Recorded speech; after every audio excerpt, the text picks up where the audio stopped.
Our colleague Steve Melewski from MASNsports.com, who does an outstanding job covering the minor leagues for MASNsports.com. And Steve, let's start with Xavier Avery, who's riding an 11-game hitting streak for the Bowie Bay Sox. Why all of a sudden has he put his season back together? Well, Jim, I think it's just the hard work they've been putting in with Xavier Avery. And, he's just 21. This is his first full season at Double-A, and maybe some of the progress and hard work they've been putting in with the kid is starting to pay off. As you said, 11 straight, during which he's hitting .425.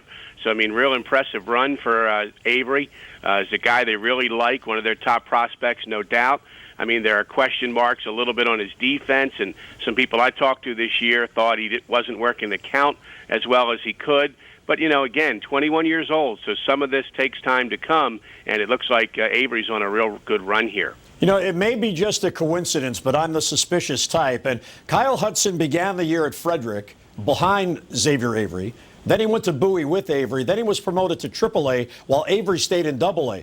Is this a brilliant move by John Stockstill to get a prime prospect's attention with somebody starting below him and now zooming by to Triple-A? Well, competition never hurts. So I guess I'm sure he took note of that, as you did too. And, and I don't think there was any chance they were going to bump Avery to Triple-A at just 21. He probably knew that as well. But he also knows that there are some other good center field prospects in this farm system. All right, now let's talk about Dan Klein, because with Britton in the Major League rotation, he is again the top pitching prospect of the Baltimore Orioles. Now, he is pitching very, very well. What about the update on Klein, and how is he progressing? Really well. They started him at Frederick, and by early May, he was at Bowie. 30 innings right now between the two teams, a 1.19 ERA with 35 strikeouts. And the big question moving forward, will he be a starter or a reliever? He pitched his 52 innings last year at UCLA, so there's no question this year he's in the bullpen. And some think he could even get as high as Baltimore in that bullpen before this year is out. And he told me recently in Bowie, Jim, that it's been great command for him. He's been pounding the zone. That's the scouting report on him. 4 pitches, command all 4. And, he's a polished college draft pick, kind of, in some respects, like an Arrieta or a Mattis. So he may be, the next one to make his way to Baltimore. All right, you mentioned his command. I'm told that he's in love with his breaking ball because it's so good coming out of college that he can dominate minor league hitters with that breaking ball. In the big leagues, that's not going to cut it. It's the fastball command that matters. What are you hearing about that? How good is it, and how good is his command? It's good, and he's been told to work on that specifically, that, hey, don't fall in love with some of these other pitches. You have to establish that number one.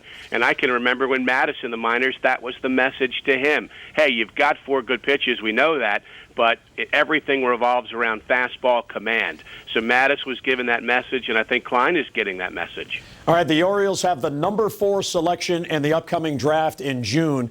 Which player do you believe is most likely to be the Orioles' pick?